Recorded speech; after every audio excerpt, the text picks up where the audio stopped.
ഉപയോഗിച്ച വലയിൽ ഈനാമ്പേച്ചി കുരുങ്ങി.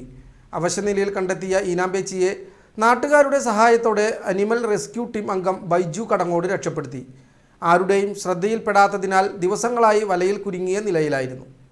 കുളം മൂടിക്കിടക്കുന്ന വലയിൽ ദിവസങ്ങൾക്ക് മുമ്പ് മയിൽ കുരുങ്ങിയിരുന്നു. മേഖലയിലെ ഒരു വിഭാഗം കർഷകർ കുളത്തിൽ ഫിഷറീസിൻ്റെയും എരുമപ്പെട്ടി പഞ്ചായത്തിൻ്റെയും അനുമതിയോടെ മത്സ്യകൃഷി നടത്തുന്നുണ്ട്. ഇതിൻ്റെ ഭാഗമായാണ് കുളത്തിനു മുകളിൽ വല സ്ഥാപിച്ചത്. വല അഴിച്ചുമാറ്റി കുളം പൊതുജനങ്ങൾക്ക് ഉപയോഗിക്കുവാൻ കഴിയുന്ന സാഹചര്യം സൃഷ്ടിക്കണമെന്നാവശ്യപ്പെട്ട് ഒരു വിഭാഗം നാട്ടുകാർ ജില്ലാ കളക്ടർക്ക് ഉൾപ്പെടെ പരാതി നൽകിയതിൻ്റെ അടിസ്ഥാനത്തിൽ വല നീക്കം ചെയ്യണമെന്ന് ആവശ്യപ്പെട്ട് പഞ്ചായത്ത് കർഷകർക്ക് ഉത്തരവ് നൽകിയിരുന്നു. എന്നാൽ ഈ ഉത്തരവിനെതിരെ കർഷകർ കോടതിയിൽ നിന്നും സ്റ്റേ നേടിയിട്ടുണ്ട്.